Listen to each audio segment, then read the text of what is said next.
अच्छा जी, अब देखिए क्वेश्चन नंबर 14 जो बड़ा इंपॉर्टेंट क्वेश्चन है। अगर आप पास पेपर देखेंगे तो बोर्ड एग्जाम्स में आपको कई सारे सवाल, सारी दफ़ा क्वेश्चन नंबर 14, 15, 16 ये नजर आएंगे आपको।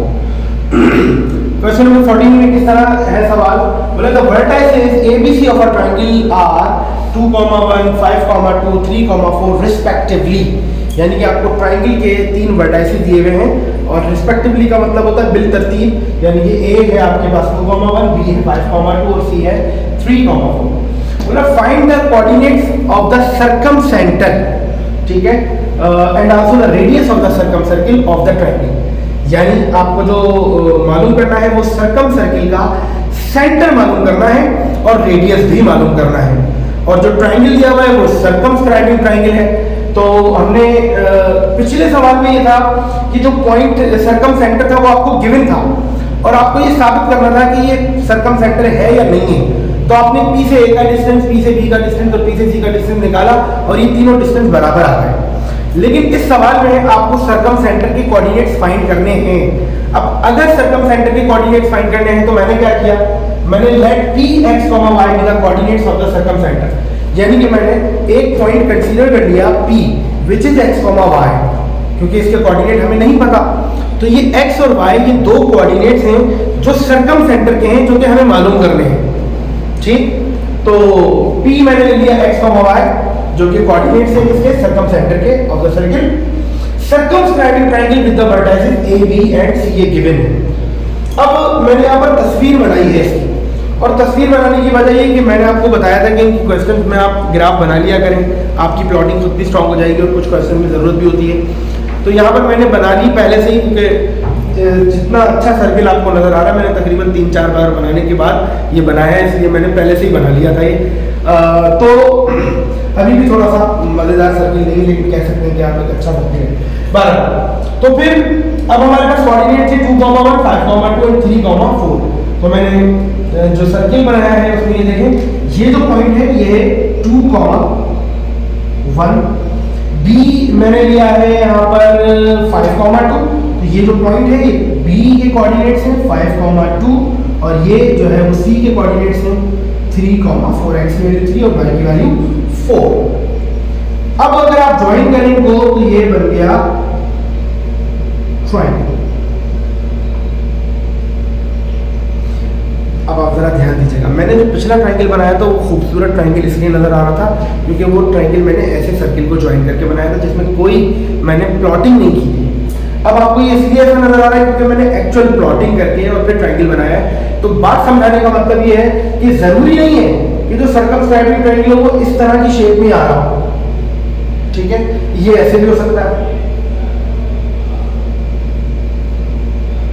ऐसे भी हो सकता है, किसी भी तरह से हो सकता है। लेकिन इंपॉर्टेंट बात यह है कि पॉइंट्स जो ट्रायंगल के वर्टाइसेस हैं वो सर्किल को सर्कमस्क्राइब कर रहे हैं, ये सर्किल तीनों वर्टाइसेस से गुजर रहा हूं, इसलिए मैंने तस्वीर आपको बनाई है।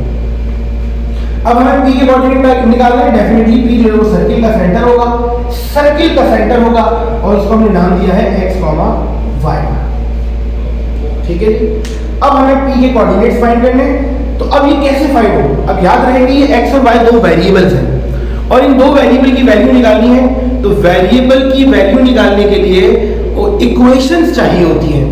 अगर आपको एक वेरिएबल फाइंड करना है तो एक इक्वेशन, और अगर आपको दो वेरिएबल्स मालूम करने होते हैं तो दो इक्वेशंस चाहिए, और उन दोनों इक्वेशंस को हम साइमल्टेनियस सॉल्व करेंगे तो दोनों वेरिएबल की वैल्यूज मिल सकेंगी आपको। तो हमें इक्वेशंस बनाने के लिए हमने सोचा कि देखें जी, ये जो P है ना, इससे A का डिस्टेंस, P से B का डिस्टेंस और P से C का डिस्टेंस, ये तीनों डिस्टेंसेस बराबर हो गए।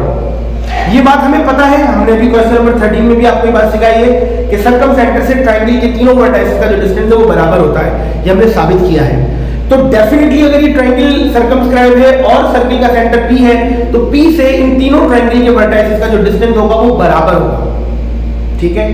तो अगर ये तीनों डिस्टेंसेस बराबर हैं तो हम यहां से इक्वेशंस कैसे बनाएंगे देखिए जरा। तो हमने कहा जी वी नो दैट, हम जानते हैं कि P से A का डिस्टेंस और P से B का डिस्टेंस बराबर होगा।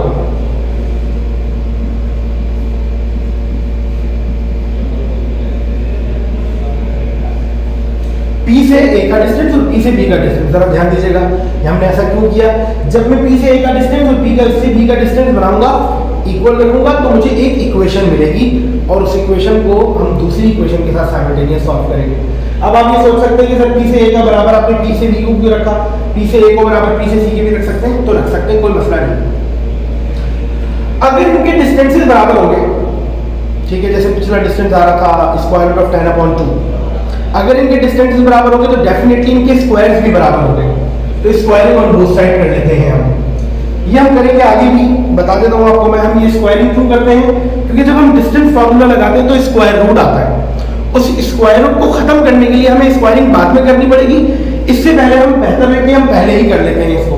तो P से A का डिस्टेंस, P से B का डिस्टेंस अगर बराबर होगा तो डेफिनेटली इनके स्क्वायर्स भी बराबर होंगे। स्क्वायर्स बराबर रखने की वजह यह है कि जो डिस्टेंस फार्मूले का स्क्वायर रूट है वो हम पहले से ही खत्म करना चाहते हैं, बाद में खत्म करें, इससे पहले कि हम पहले ही खत्म कर लेते हैं। तो डिस्टेंस फार्मूला हम सबको याद है अच्छी तरीके से, और वो है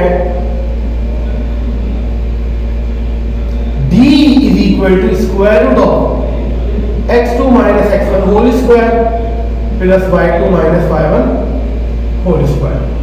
तो हम पहले P से A का डिस्टेंस लेंगे, तो P से A का डिस्टेंस लेंगे तो x माइनस 2 और y minus 1, x minus 2 whole square plus y minus 1 whole square. अब ये वाला स्क्वायर रूट मैंने क्यों नहीं लगाया, क्योंकि ये स्क्वायर रूट से क्या हो गया, cancel. Is equal to P से B का डिस्टेंस है तो x माइनस 5 और y माइनस 2 होल स्क्वायर, तो x माइनस 5 और y माइनस 2 होल स्क्वायर। इधर भी मैंने डिस्टेंस फार्मूले का स्क्वायर रूट नहीं लगाया है क्योंकि स्क्वायर रूट से कैंसिल हो गया है। अब आप इसको सिंप्लीफाई करें तो एक इक्वेशन मिल जाएगी, ये सिंप्लीफाई करें x square minus 4x plus 4 plus y square minus 2y plus 1 is equal to x square minus 10x 10 times x plus 25 plus y square minus 4y और प्लस 4। अब आप यहाँ देखेंगे जो टर्म्स इक्वल टू के left hand side और right hand side पर इक्वल है तो वो लाइक टर्म्स है, ठीक है। तो ये x स्क्वायर से कैंसिल हो रहा है, y स्क्वायर से कैंसिल हो रहा है, ये 4 इस 4 से कैंसिल हो रहा है। तो यहां बचेगा आपके पास देखिए क्या, minus 4x minus 2y plus 1 minus 10x minus 4y plus 25, ठीक है जी। अब ये माइनस 10x से छोटा है, उठाकर लेफ्ट हैंड साइड पर लाएंगे तो ये हो जाएगा 10 और इधर आएगा माइनस का 10 इधर आएगा तो प्लस 10 और 10 minus 4 that is 6x minus 4y इधर आएगा तो प्लस 2 4y होगा दैट इज 4y और माइनस 2y प्लस 2y 25 इधर आएगा तो माइनस 24 हो जाएगा 1 माइनस 25। मजीद सिंप्लीफाई होगा तो 2 सब में से कॉमन है तो डिवाइड करने 2 से तो ये बन जाएगा 3x plus y minus 12 is equal to 0। ये आ गई है इक्वेशन 1। अब इसमें से अगर हम y को एलिमिनेट कर लें तो y is equal to 12 minus 3x, ये आ गई इक्वेशन नंबर 1। इक्वेशन सॉल्यूशन याद है आपको, ये इक्वेशन मिल गई थी हमें। इस इक्वेशन के साथ एक और इक्वेशन हमें चाहिए जिससे हम इनको साइमल्टेनियस सॉल्व कर लें, एलिमिनेशन करें, सब्स्टिट्यूशन करें, कंपैरिजन करें और फिर हम वेरिएबल की वैल्यू को फाइंड करें। तो एक इक्वेशन हमें मिल गई है, जब हमने P से A का डिस्टेंस लिया और P से B के डिस्टेंस को बराबर रखा तो हमें एक इक्वेशन मिली। अब एक और इक्वेशन हमें चाहिए और एक और इक्वेशन के लिए हमें एक दो डिस्टेंसेस को और बराबर रखना पड़ेगा। तो हमने P से A का और P से B का डिस्टेंस बराबर रखा है। अब P से A को आप P से C के बराबर रखें या P से B को P से C के बराबर रखें, किसी में से कोई सा भी डिस्टेंस आप बराबर कर लें, आंसर पर कोई फर्क नहीं पड़ेगा। तो एंड P से A का डिस्टेंस अब हम बराबर रखेंगे किससे, P से C के डिस्टेंस को। तो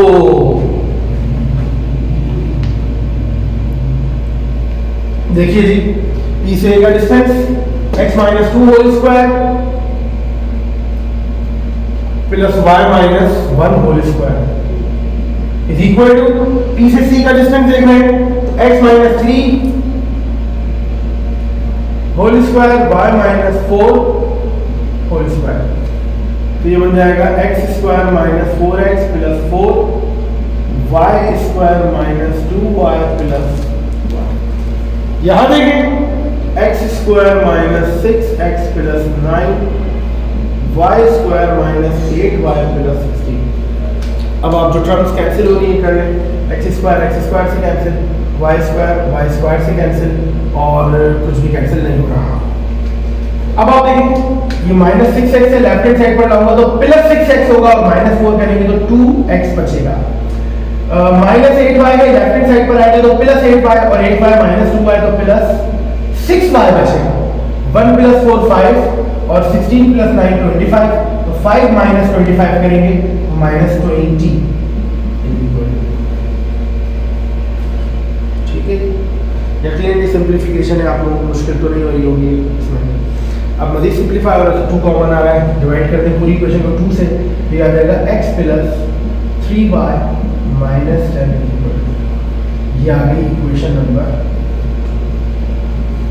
दो इक्वेशन हमें मिल गई हैं और अब इन दोनों इक्वेशंस को साइमल्टेनियस सॉल्व करेंगे तो आपको x और y की वैल्यू मिल जाएगी। तो जो इक्वेशन 1 है उसको हम सब्स्टिट्यूट कर रहे हैं, जिसमें इक्वेशन नंबर 2 है। तो सब्स्टिट्यूट 1 in 2 x प्लस 3 और इस y की जगह क्या सब्स्टिट्यूट करने जा रहा हूं 12 माइनस 3x और माइनस 10 इज इक्वल टू 0। तो ये देखें ये बनेगा x प्लस 12 3 था 36 3 3 था 9x और माइनस 10।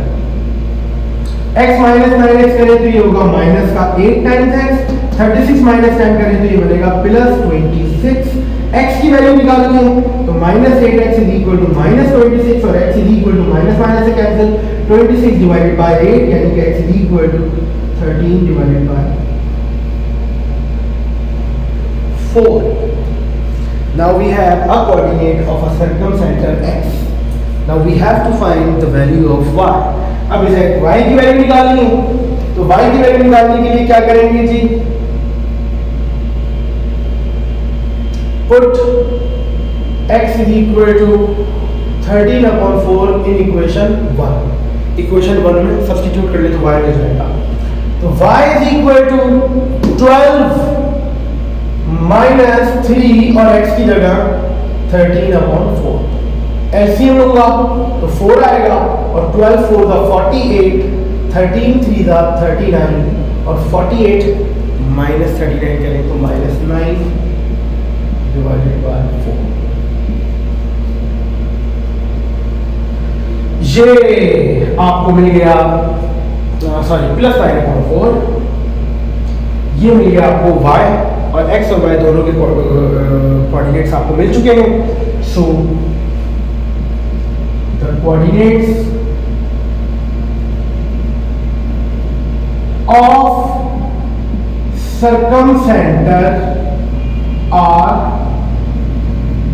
13/4 and 9/4। ये हमें मिल गया P के कोऑर्डिनेट्स यानी कि सर्कमसेंटर के।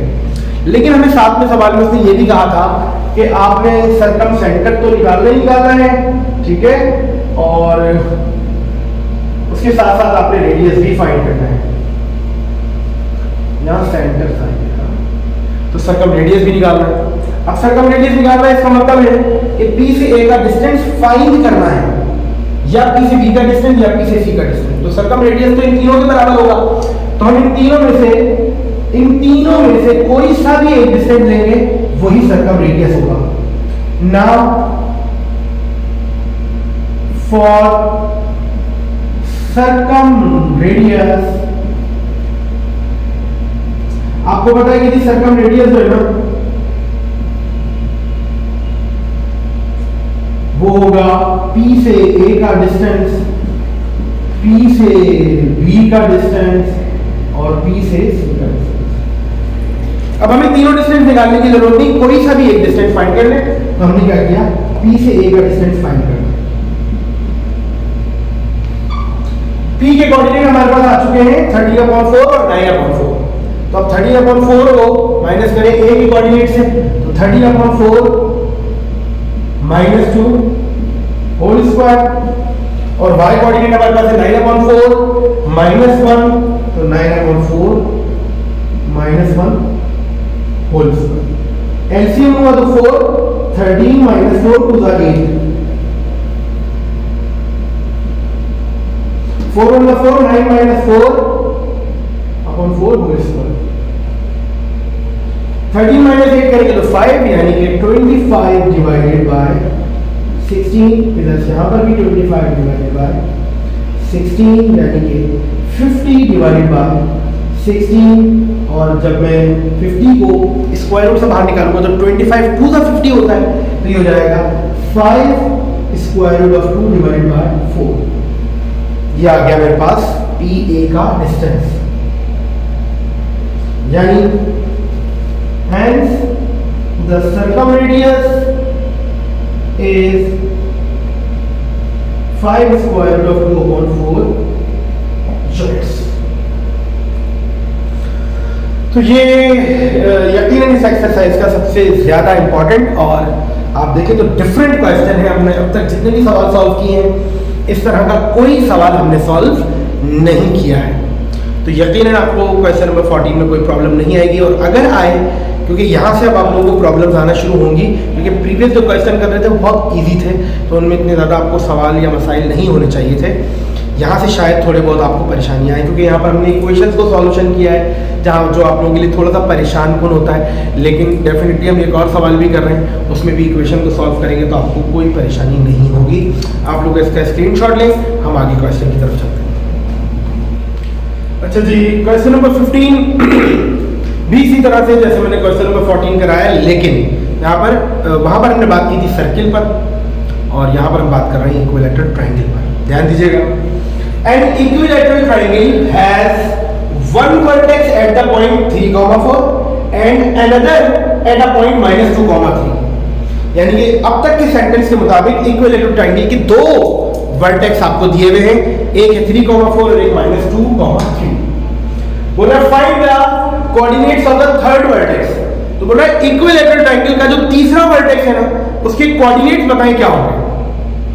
दो के वर्टेक्स आपको दिए हुए, कोऑर्डिनेट्स दिए हुए, तीसरे वर्टेक्स के कोऑर्डिनेट आपको नहीं पता, यानी कि मालूम करने हैं। तो हमने क्या किया कि उस तीसरे वर्टेक्स को सपोज कर लिया C x, y be the third vertex of an equilateral triangle whose other two vertices are, एक को A कह दिया मैंने और एक को B कह दिया, जो कि given vertices है। ये वो वर्टेक्स है जो कि हमें फाइंड करना है, और here we have two variables again x and y, और अगर आपको दो वेरिएबल फाइंड करने हैं तो इसका मतलब आपको दो इक्वेशंस बनानी पड़ेंगी। उन दो इक्वेशंस को आप साइमल्टेनियस सॉल्व करेंगे, तब जाकर आपको ये x और y मिलेंगे। अब यहाँ पर कंडीशन सर्किल की नहीं है और इक्विलैटरल ट्रायंगल की है, और इक्विलैटरल ट्रायंगल में हम जानते हैं कि AB की लेंथ, BC की लेंथ और AC की लेंथ बराबर होती है, यानी कि इक्विलैटरल ट्रायंगल में तीनों साइड्स बराबर होती हैं।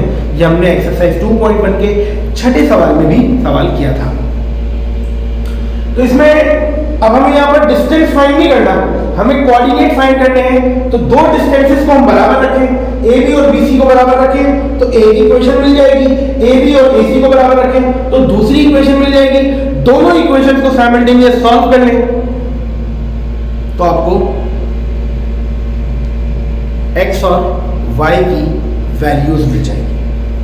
ठीक है, तो काम वैसे ही जैसे हमने पिछले उसमें किया था, डिस्टेंस फॉर्मूला लगेगा या फिर, तो हमने क्या किया, AC और BC को बराबर रखा।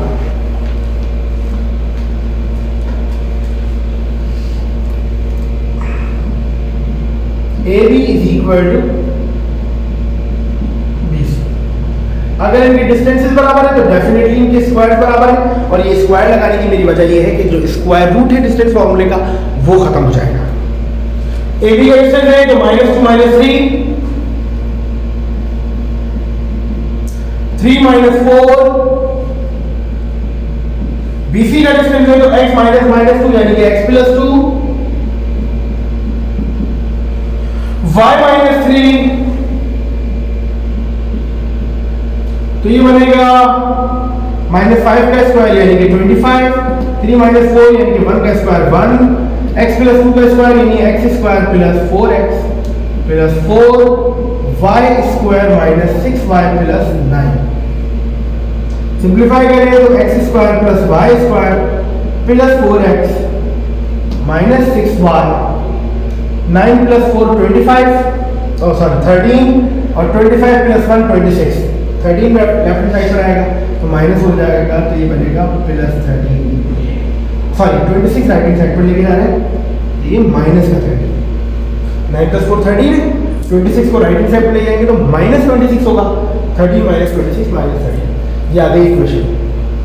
इस इक्वेशन में मजीद कोई सिंप्लीफिकेशन नहीं हो रही, एक टर्म x² की, एक टर्म y² की, एक x और एक y की, एक कांस्टेंट। इस सवाल में डिफरेंट क्या है?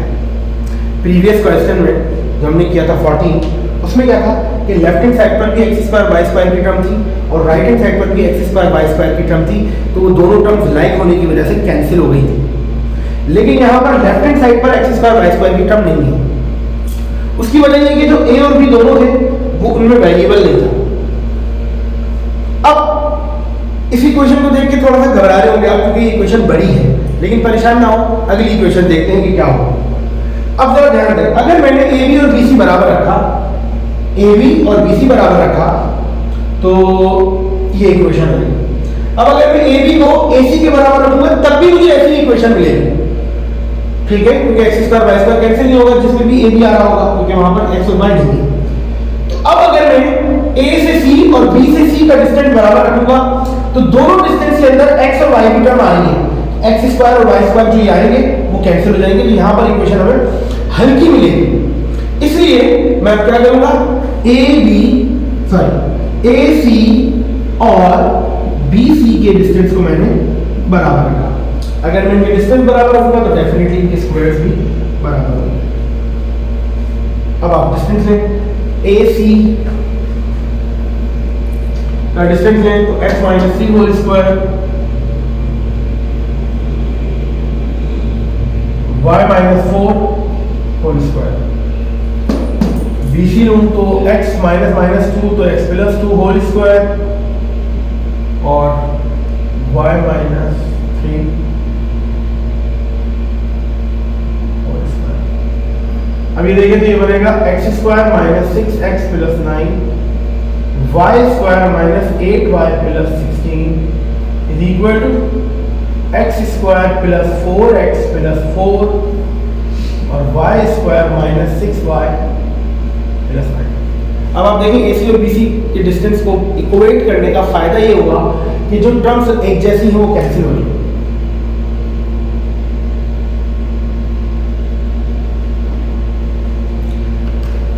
यानी अब हमें एक इक्वेशन मिलेगी उसमें x² y² की टर्म नहीं है।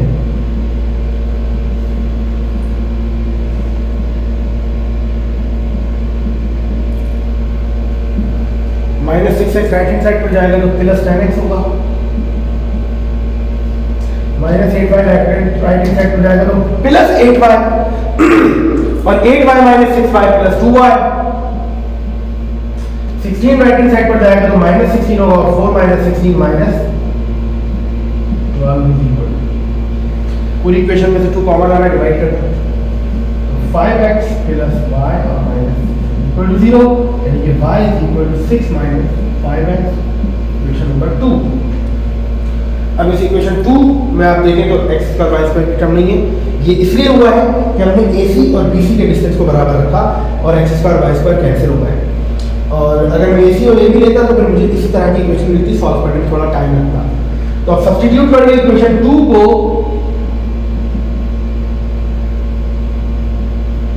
इक्वेशन 1, तो ये x²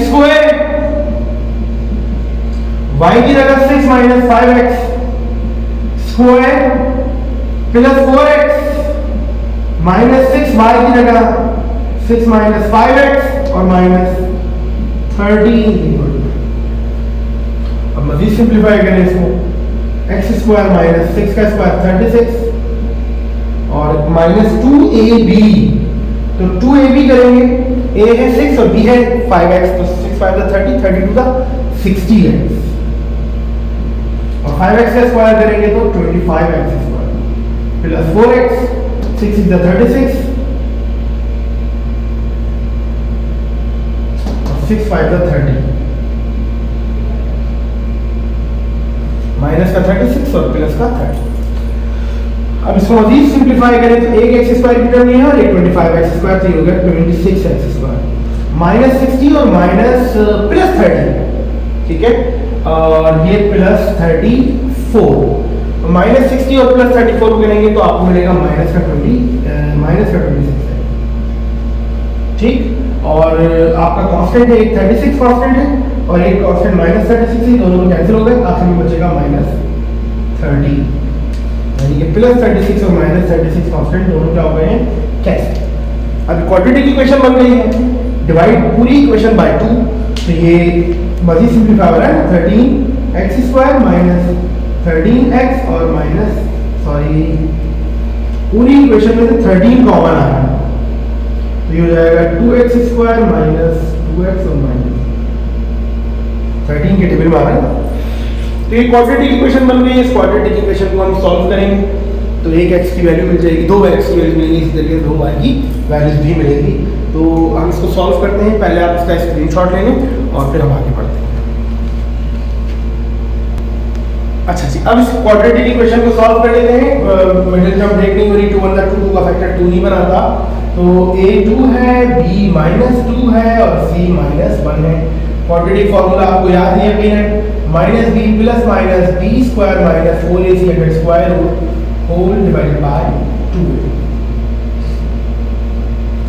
तो b है minus 2 minus plus minus minus 2 का स्क्वायर माइनस 4a सॉरी और c whole divided by 2a क्या है, तो ये हो जाएगा 4 प्लस 2 और प्लस माइनस माइनस 2 का स्क्वायर 4 और ये माइनस माइनस प्लस 4 2 जा 8, तो ये बनेगा 2 plus minus 8 plus 4 12 divided by 4, और ये जो 12 है 4 3 का 12 होता है तो 2 स्क्वायर से बाहर आएगा, अंदर 3 रह जाएगा, 2 कॉमन आ रहा है, कॉमन ले लें तो 1 plus minus square root of 3 divided by 4 2 अंदर 2 और 2 2 का 4। x की वैल्यू आ गई 1 plus minus square root of 3 divided by, या गई है x की दो वैल्यूज डेफिनेटली। अभी x की वैल्यूज को हम पुट करेंगे इक्वेशन 1 में या 2 में, तो हमें जो है वो y की वैल्यू मिल जाएगी। तो हम पुट करेंगे value of x in equation 2, क्योंकि फर्स्ट जो इक्वेशन थी उसमें x स्क्वायर y स्क्वायर सब था, वो आपके पास लिखा हुआ होगा, और जो सेकंड इक्वेशन थी वो 6 माइनस 5x था। यहाँ पर लिख लेते हैं, जो इक्वेशन 2 थी वो क्या थी, y equal to 6 minus 5x।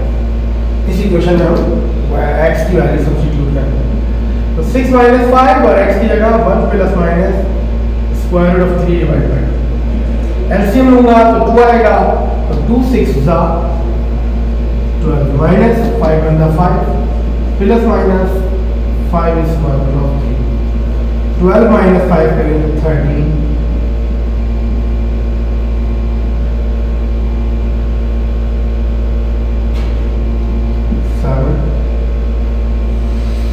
तो ये आ गई है y की values. So the coordinates of the third vertex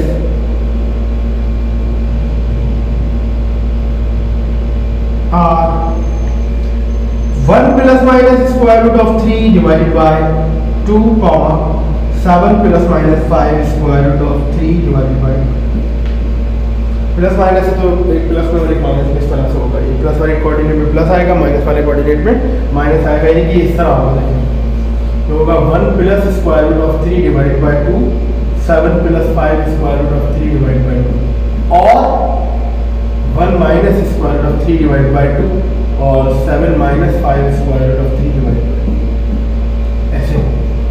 ठीक है जी, तो तो ये था क्वेश्चन नंबर 15। इसी तरीके से क्वेश्चन नंबर 16 भी होगा। Find the point, question number 16 में कह रहा है कि find the point which is equidistant from 3 point. तो उसमें भी इसी तरीके से करेंगे, मैं नहीं बताऊंगा आपको, आपको खुद करना है। तो आप लोग पहले इसका स्क्रीनशॉट ले लें और फिर मैं आपको कुछ क्वेश्चन दे रहा हूँ करने के लिए पैकेज, ताकि एक्सरसाइज 2.1 कंप्लीट हो और इंशाल्लाह फिर हम अगले लेक्चर में बात करेंगे 2.1 की तरफ। अच्छा जी, तो ये आप लोगों का आज का पैकेज है। क्वेश्चन नंबर 7, 16 और 18, ये 3 सवाल इस एक्सरसाइज के रह गए हैं। 7 बिल्कुल उसी तरीके से होगा जैसे मैंने क्वेश्चन नंबर 13 कराया है। 16 वैसे ही होगा जैसे मैंने क्वेश्चन नंबर आपको 14 एंड 15 कराया है। और 18 क्वेश्चन इंतहाई आसान क्वेश्चन है। और ये 2 मैंने मजीद पैकेज में दिए कि find the coordinate of the circumcentre, circumscribing the triangle whose vertex are given.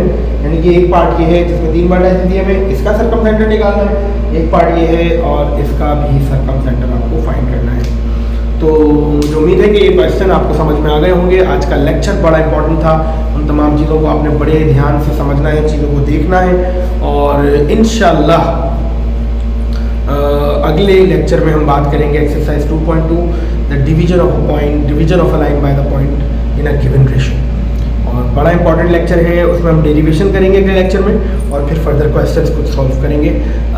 इन सवालों को सॉल्व कीजिएगा, एक्सरसाइज 2.1 को कंप्लीट कीजिएगा। मुझे आपने व्हाट्सएप करने क्वेश्चंस को, जो भी प्रॉब्लम हो मुझे व्हाट्सएप पर आप लोग मैसेज भेजें, ऑडियो मैसेज, वॉइस नोट करके भेजें, या भले एक छोटा सा वीडियो क्लिप बनाकर आप रिकॉर्ड करके भी भेज दें।